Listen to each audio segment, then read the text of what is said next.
All right, let's do it. And then, well, I'll be here driving for him, so I'll just do it. I told him I would drive for him, so I'll just point it up and sit here for both.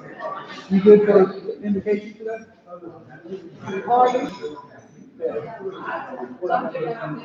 No, you just Are you good? I'm good. All right. You good? Yeah, I'm good.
Welcome to the Rotary Club of LaGrange. Please join me in the Pledge of Allegiance, followed by the invocation by Connie Hensley.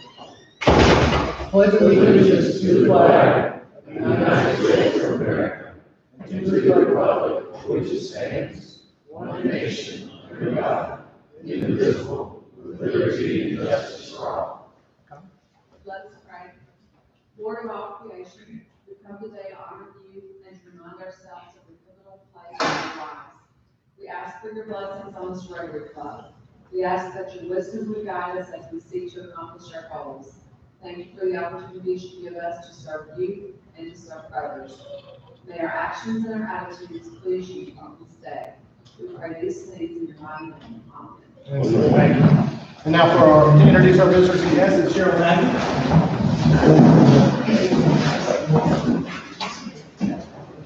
Good afternoon.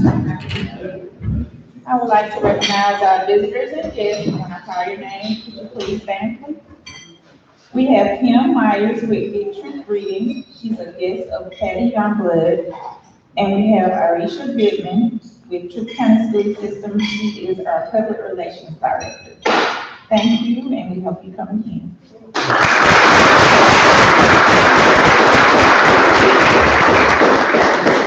Cheryl.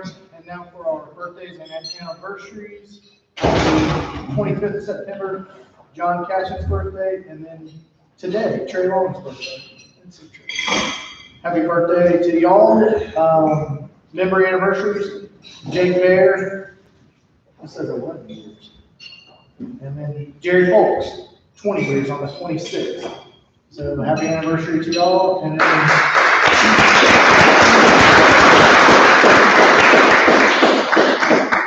George an anniversary on the 25th, and Kylie Mathis has an anniversary on the 26th. So congratulations to y'all. Couple of announcements before we get going. There's a Rotary Board meeting immediately following this meeting today, so if anybody needs a makeup, we'll be next door having a board meeting.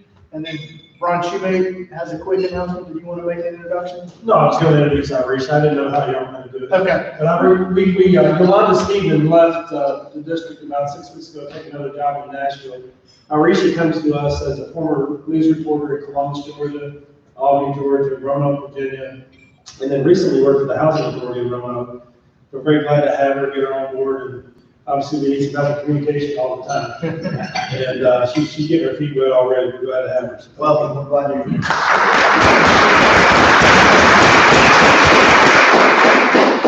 And then John Harold, did you have a quick announcement? Yeah, very quickly.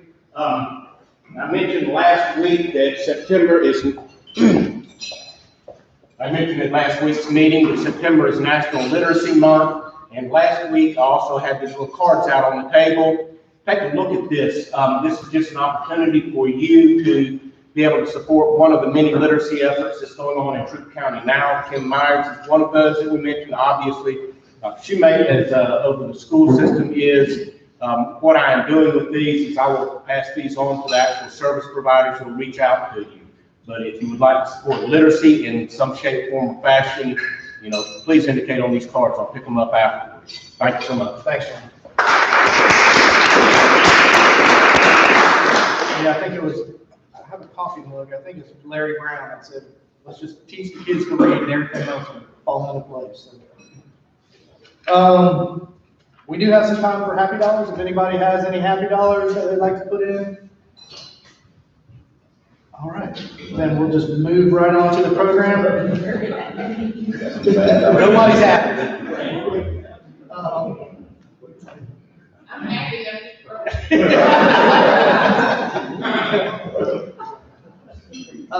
So I'd like to introduce today's speaker, Mike Young. Mike has been designing golf courses throughout the Southeast and internationally for over 30 years. He opened his own firm, Mike Young Designs, in 1988 and has over 60 golf courses to his credit. Prior to designing golf courses, Young worked on the turf, grass, and construction side of golf business, selling equipment, irrigation to new courses. And during that time, he worked with hundreds of courses, most of them either being built or renovated. And this experience gave him a nuts and bolts perspective on how to efficiently build a golf course and have it perform well from the maintenance side of things while still providing an aesthetically pleasing, environmentally sensitive, and financially viable golf course. Young's courses are just as strong from the player's perspective. As a lifetime player and a student of the game, Mike has played and studied some of the most classic, infamous, and hidden gems in golf. His designs are a progression of the classic ideals of the game and their corresponding architectural elements tailored to the topography and environment of each location. Please welcome my friend Mike Young.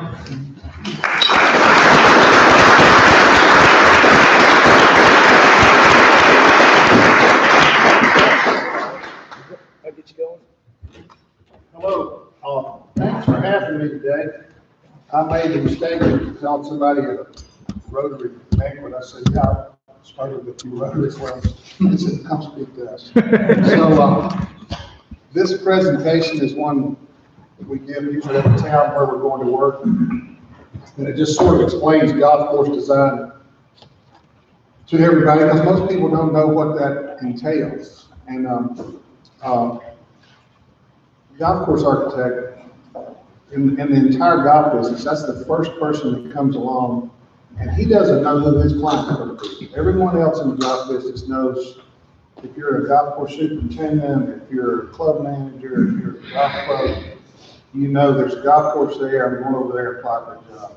The golf architect, he's either dealing with resorts or unknown high net worth dudes that want a golf course in their backyard, or either he's dealing with municipalities and so on. So I'm just going to go through this presentation. It sort of tells you how we do it, tells you a little bit about it, and tells you a little bit about golf and how I got started. Sure. So let's get to the next one. And by the way, last time I gave this was 18 months ago, so if there's a sneaky slide, we don't go right by. Because it took us an hour to get this, we couldn't get hooked up to just. We did.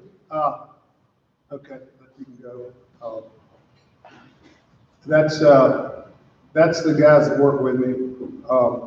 Charlie Reimer, who you might have seen, is a Golf Channel guy now. He's in Myrtle Beach, doing Myrtle Beach golf.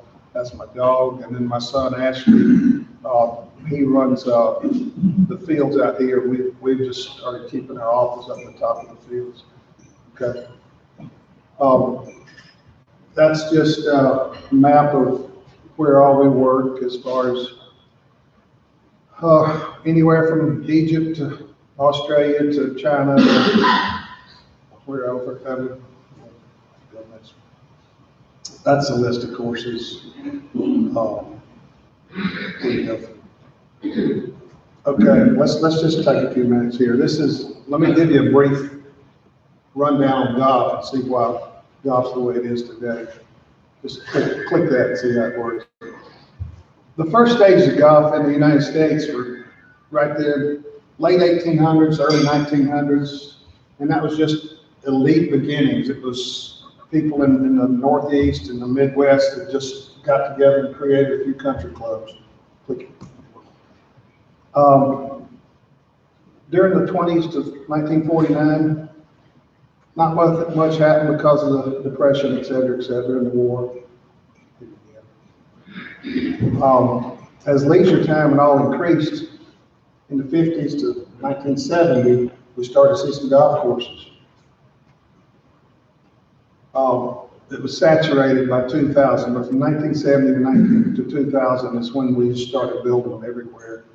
Going on. 1930, click it.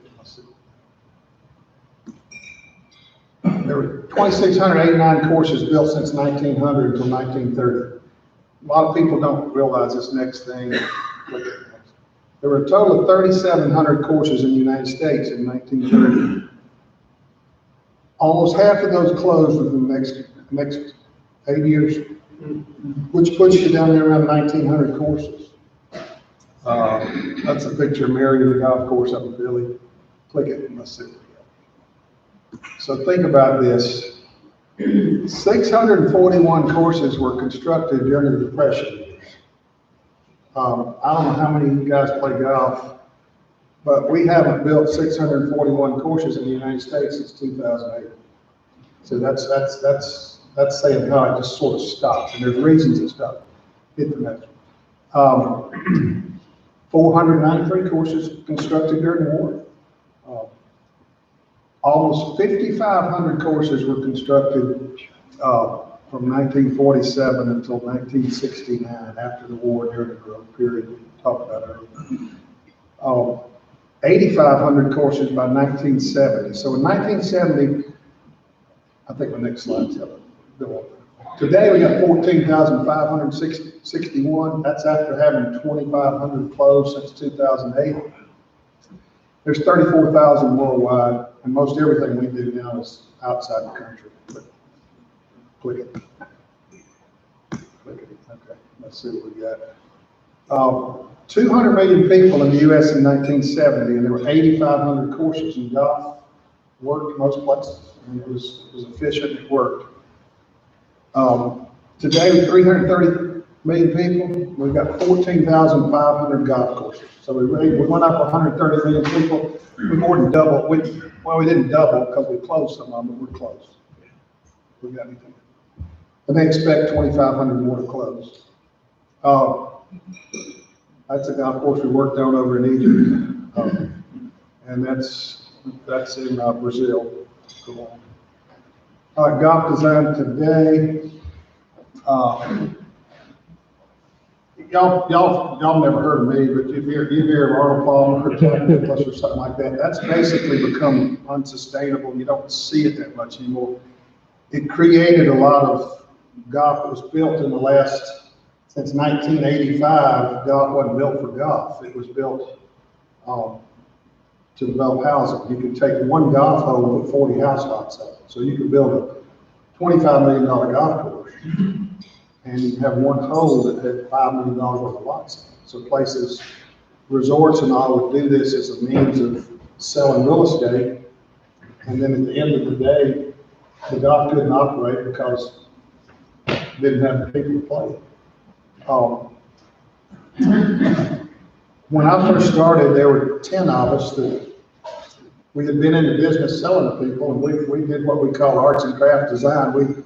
We own our own equipment, and we design it and we build it ourselves. So we have our own guys and own employees. We build whatever we're doing. It used to be, and still is some, the bigger guys would draw a plan, send it out to general contractors, or bid to the general contractors. And the economies of scale and all made it where that was much more expensive than doing arts and crafts. So it was sort of frowned upon when we first started. But in the 20s and 30s, that's the way golf courses were built. People, it was looked at that way. And then in the 40s, somebody wanted to make it a profession. It's probably never been a profession. Okay, large clubhouse is over. You see a lot of these places where these guys came in order to sell homes and houses and all, they built these huge clubhouses. And you get in there and you get all these other operations going on, and the golf couldn't make enough money to make it work. It changed that entire environment. And now you're seeing the millennials and all change the way they look at it, and they don't do that. So, okay. Yeah, we look at it as a artisan craftsman pursuit, which means we design it and build it. That's a course we did in Atlanta called Heritage. Let's see what we got here. We do design. Click it. Let's see. We build, and then we manage, and that's what a lot of guys do today that are in my business. Back 2008, when people quit building new courses, by then we'd been fortunate enough that I was born at the right time, so we built about 50 courses. Since 2008, I think we might have built 10 new ones, and most everything else is renovation. But we ended up, and a few other guys that did what I did the same. I ended up doing as a receiver for some of these banks. We did some at Reynolds Plantation, we did Sky Valley, we did a lot of those where we'd come in, we'd operate and get the golf course where they could sell it. And a lot of architects started doing that, trying to smooth the business out. And so we've done a lot of that. That's what the managed things is. Now, when you get down to architecture, which 95% of people play golf but care less. So strategy is what makes the really good courses. That's a whole other topic one day to get into. It means that if there's a bunker sitting over here on the left side, there's a reason it's there. You should have a better approach to a green or something if you can carry that bunker or come close to it, versus going to where there's no bunker. It should be tougher. So it's a risk-reward type relationship. And the golf architect puts all that together and combines it in 18 holes and tries to get all that going. Let's see what else we got. Aesthetics are just the landscape and putting everything together. What have we got here? Ease of maintenance. You try not to design in burdens. It costs you a lot more to maintain. So you want to create something that can be maintained, can be operated efficiently, instead of just having something that helps you sell a few lots and then you got something to take care of. And that's just stuff to explain what I just did. Okay, that's a routing plan. That's of course we've been doing it in Jasper, Georgia, for a developer that's, but that's just showing you a routing plan where we take the woods and we determine where we're going to put the holes. We pull it out and we give that to a surveyor. Surveyor stakes it out and we go from there. Okay. Let's see. If any of you like computers, that's a software overlay we did on a system called MicroStation that we use for design. What this means to you, it probably doesn't mean much.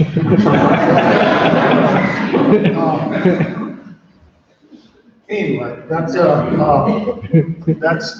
just telling the client let's go.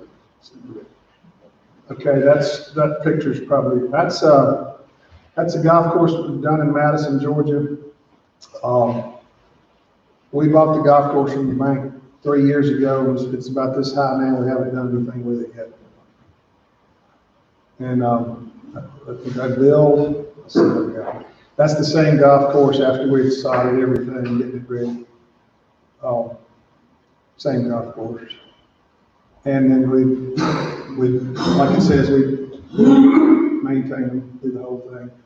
That's the guys building the green. That's the way a green looks underneath when you see a putting green. That's basically what's under it. That's the same thing there. Am I okay on time? Yeah, you got 20 minutes. This right here, okay, this is a basic budget. You got pre-construction when you build, it's like a home or anything else. You've got hard construction, post-construction. I think this clicks into where it goes, yeah.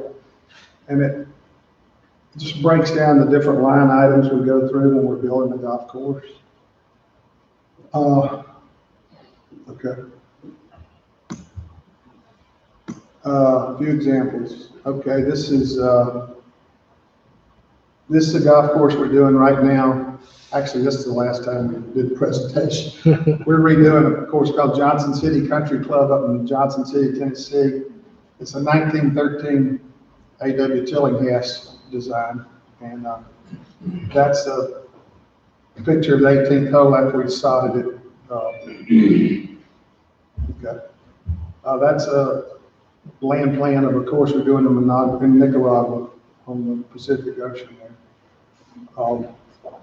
This is a course over in Beaufort, South Carolina, where we built a new practice area, teaching center, and so on. Same thing there. This is City of Alexandria, Louisiana. We built a, let me stop for a second. Lots of times we use golf courses in industrial parks and all. We take their water and spray their water. So lots of times we end up doing wastewater treatment. This is a golf course we built to spray water for a city. We spray 1.2 million gallons a day on that golf course. And it's golf is secondary, wastewater is first. That's Alexandria, Louisiana. Okay. Can you describe that a little more, please? The wastewater, Using wastewater in the golf course? well, like a golf course needs water to irrigate. Right. Like, I'll tell you the Georgia place. We did it in Hartwell, Georgia, the city of Hartwell. The mayor saw us at a GMA conference and she says, I hear you can, keep him having to put these spray units out here. I'm like, well, mayor, yeah. So we put a golf course on this land they had for spraying water in order to keep the Tenneco shock absorbing plant in Hartwell. So, they were being fined by the APD. And so we took the creek, we took the golf course, put the golf course there, we put 2,700 irrigation heads in it. Half of them sprayed out into the woods. And we went through all the regulations, which will be another subject for another day, what you gotta do to spray. And then we take the wastewater from the city, we take 1.2 million gallons a day, and we spray it. And we have to spray that, whether it's wet, whether it's raining or whatnot. So based on your soil conditions, your soil types, anything like that, every county, every city, everywhere is different. South Georgia's sand, up here's clay. So you only spray so much water a day. So you calculate your acreage, figure out what it is. But it cleaned up the creek. They got to keep the Tenneco plant, and Georgia uses a test center. I think we got some more on that as it goes. A lot of golf, all of Hilton Head is where you spray wastewater. Every golf course there you're spraying. It's up to a tertiary level where it's clean. Doesn't have chlorine in it, but it's not where it's an odor, it's not anything like that, it's just you're reusing that water. And now with different membrane filtrations and all, you can do so much more. We do that in a few places. Yeah, it's interesting. That's where you pay for advertising. That's Natchez, Mississippi. That's Country Club Natchez, Mississippi. This is Heritage in Atlanta. Okay. Where's that? That's in Tucker, Georgia, right at Spaghetti Junction. We built it for the Olympics. I built that for Grand Hyatt, J.W. Marriott, 4 hotels that had the Olympics coming in. They built this golf course out in Tucker, right in the middle, and they would only let foursomes play during the Olympics. That's what they wanted it for. And it's there right now. Lennar Homes, which is a big housing developers, in the process of buying it. They're going to tear it all up, put houses in there, and that's under contract right now. So that'll go away. That's the same golf course. They're tearing that down. They're going to tear it out. It happens all the time. This is Katichi. This is the golf course we did for Hartman. That's Katichi Golf Club in Hartman. That's the clubhouse. Everything there is wastewater. That's it. That's Katichi. Go on. Katichi and all that. That's Katichi. We won, like we saved every whale in Hartwell or something that year. We got an award for that. It was 1999, it got Best Republic in the United States, and it got the Environmental Stewardship Award for cleaning up those creeks, and they had fish back in the creeks and all that stuff. And it got the Audubon deal. First Audubon course in the Southeast. Okay, we went over that. Okay, I've gone over that. This is a project we've been doing 20 years. We're still doing it. It's a gentleman out of Atlanta that's a large industrial developer. He's developed all over the United States and Latin America. And he bought 5,000 acres in 1974. If you remember when Richard Nixon had that guy, B.B. Rebozo or whatever, that went to Costa Rica, that was B.B. Rebozo's land. And we click it, let's see what we got. Okay, click it again. This is the J.W. Marriott Hotel. It's being done right there. Everything you see there is at the golf course, but everything there was built, no concrete trucks, nothing. We had 1,200 guys on site in a camp using concrete mixers to build this entire 335 room hotel. And it's finished now. It's been open for 2 or 3 years. This is the swimming pool. When we laid out that swimming pool, they didn't even have spray paint. We had a can full of lime. I'd shake it on a stick. I just sort of shake that out through there and said, go build it. And they went and built that swimming pool. It's interesting down there. Okay. That's a house down there. That's Moore Padilla. Moore Padilla. Moore. That's the same thing. That's all custard. Okay. Same thing. That's a hole in the ocean there. That's the same thing. That's a beach club that's been built there for the residents. There's a lot of guys from Southeast live down there, or stay down there. That's the same place. Same thing. That's at night. Costa Rica. Okay, that's Madison, Georgia. It's, like I said, it's this high. Okay. Okay. Okay. All this is Madison. This is another Costa Rica project. Guy named Charles Brewer out of Atlanta. I think there was a guy from here, or he's from West Point or something, that was a partner. And they had Earthlink or Mindspring or something like that as an internet company. Charles sold that, and he decided he wanted to build an Italian village in Costa Rica, all solar and leads and everything like that. And that village is built next to, right up in the golf course there. He's wanting to incorporate some golf and all into it, using, all environmentally sound principles, solar power for golf cars, all that kind of stuff, but that's Costa Rica again. And, That's it. okay, that's it. So I didn't want to really tell you about what we do. That's sort of what we do. Golf, as we know it today, has changed.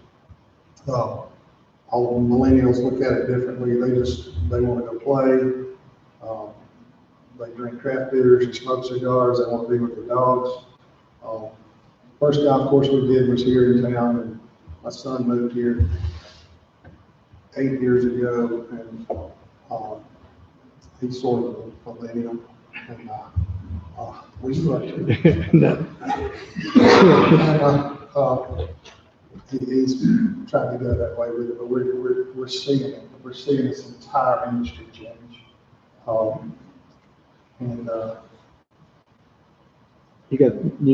You want to take some questions? I can take questions, yeah. Yes, sir. I got married in 2000, and our wedding reception was out at the fields in the quote unquote new clubhouse. It was the first event there. Yeah. You know, at that point in time, getting a tea time on Saturday morning was difficult. You had to call at least by Wednesday, you know, and you almost got worked in, and you know, you got to ask if it's a foursome or not. You know, twosome, you were at the end of the line. You know, since then, you know, we've had American Legion closed. The fields, you know, isn't anywhere near where it used to be. So I know that the number of golfers has declined some over the last 20 years. But the frequency with which people play golf also has declined. I mean, it doesn't have, you know, I guess we reached popularity when Tiger Woods was, you know, was particularly popular, you know, throughout the late 90s. And everybody wanted to play golf, and people who, you know, never had before sort of picked it up. But it seems like there aren't nearly as many golfers, and the ones that are there don't play with the frequency they used to. Well, I think we got as high as in the early 2000s. We were about 28 million golfers. We're down now to about 23 million. But the problem wasn't the golfers as much as you're running about 480 million rounds of golf a year in the United States. And as courses keep closing, but I think, I know what you're talking about. It was like that everywhere, and it's changed, but it's coming back. It's just coming back through the closings. As some courses, you got some courses in some of these developments in Atlanta and all where you just can't justify the maintenance. I mean, it's been built into it, and as they shut them down, those golfers go somewhere else. I mean, and even Cadillac, I mean, you know, all of those used to be cool. I mean, Mountain View used to be something that you. Mountain View's a good golf course. It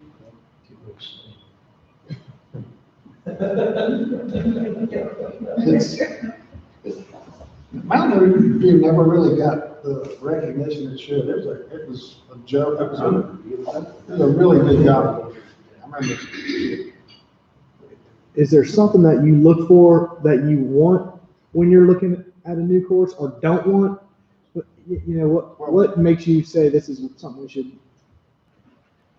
Most of our work now, we work for guys that are wanting to build destination places. Either I'm working on one in Croatia right now. It's Movenpick Hotels out of Switzerland. All they're trying to do is generate destinations, and the golf's an amenity. It's Badlands. So you're building it so they can generate rounds to sell rooms. But when you want to build golf, like, Danny, how many people in here play golf? Okay, there's one. Okay. Have y'all heard of Bandon Dunes or anything like that? Well, that's the perfect land. That's pure scenery. Have any of you heard of Obuthi down here in Metter, Georgia? Oh, see, most people, Ohoopee, the guy that started Yahoo built Ohoopee 3 years ago. It's the #1 course in the country last year. It's ultra private. It's on the Ohoopee River. When Bill Gates came through the middle of Georgia and bought all the Vidalia onion farms a few years ago, mainly because he wanted the aquifer underneath them. And this dude found out that he was buying them. He found one of the guys that had sold the land, one of the farmers, and bought 2,000 acres, pure sand, and nobody wanted. And that's the same type of land as you got out in Nevada. And he built a golf course that's really, really big time golf course. Doesn't have any members. Is that the one they fly people into? A lot of people fly in, and they fly in by day. They fly in by day. They play, they go back up north. Some of them play 9 holes and the Nats run them all. But so you're looking for pure sand. You're looking for what most people don't want. Of course, I built out Natchez Country Club moved from on the Mississippi River. They wanted to move away and move on a creek where the sand was 200 feet deep. That's the easiest thing we've ever built. And the water just goes straight through. So, and I know there's no such thing as a typical course, but in general, what is the range of cost per hole to construct a course now? What you get,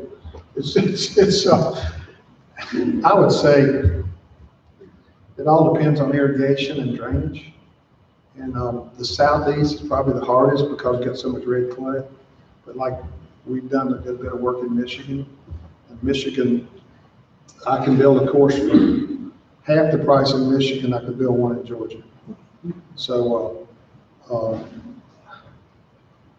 you're probably looking at, in the southeast, you're probably looking at $4.5 to $5 million to build basic. We're doing one for Vidalia right now where they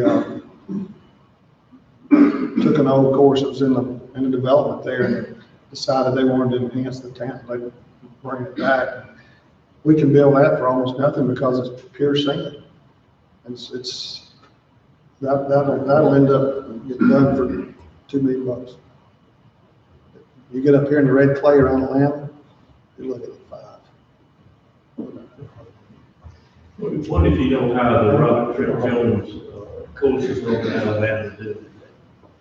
Well, they never really did well. That whole thing, there's a book out on it.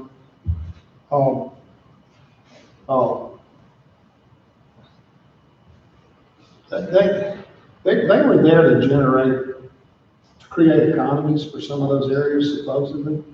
And I think they might have done that in some places, but they were so big and so much money was spent on them that they've had a hard time cash flowing. But it's teacher retirement.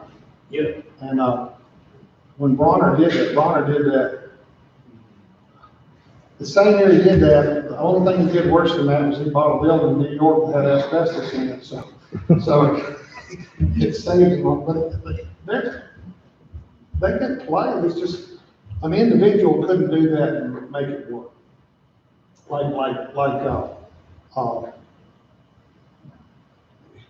You don't. If a guy wants to go to Bones in Atlanta, he can't be fussing at Longhorn, and he can't expect to pay the same price as pay Longhorn, and even worse than that at McDonald's. And that's what you got with golf is those courses. What they charge is a pretty good deal. But they spend a lot more than that, and you couldn't do that unless you're subsidized. But that's the way it works for a lot of places. Yes, sir. You mentioned Michigan sand and the Ryder Cup's being played at Whistling Straits this weekend. Looking at a flyover, I don't think I've ever seen that many bunkers on one golf course in my life. Do you have any opinions about that course? Yeah, it's a nice place. I've got a place across the lake there, 105 miles in a little town called Harbor Springs, Michigan, and we're sand, and everything up there. That That's a good golf course, a great resort. It's gonna be a pretty good week. I'm hoping to get up there Saturday.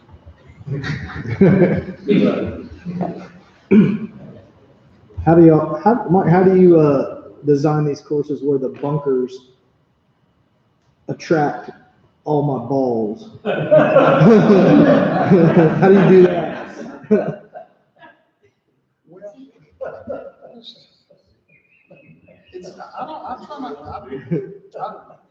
The bunkers, if you see a bunker, you should know that that's the ideal way to go. When you see a bunker, you should know that's where I'm supposed to hit it. It's there for a reason, because it's gonna give me an easier next shot.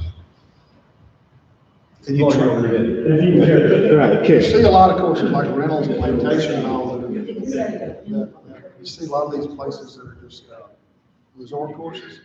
They try to make it where there's a lot of bunkers, a lot of aesthetics, but they're put in places where you really won't get in them because they just want you to have fun playing them. It's usually older, retired guys.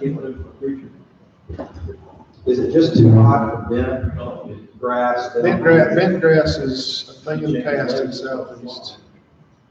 We've still got it at Athens. I live in Athens. We've got it at Athens Country Club, and we got 24 fans on the golf course.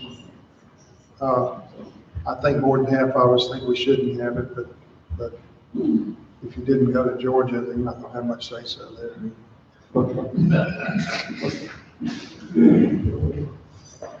Well, thank you very much. Yes, sir.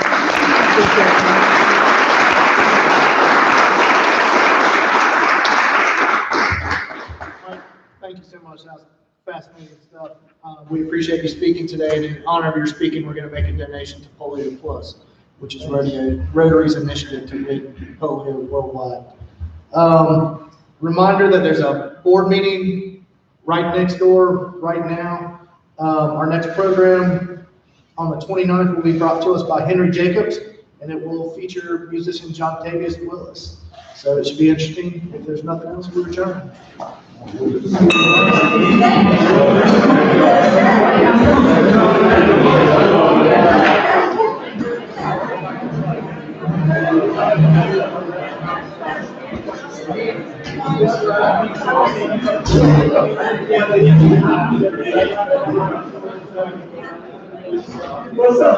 Thanks, guys. I appreciate it. You're welcome. You're welcome. We were scrambling there for a second. I know.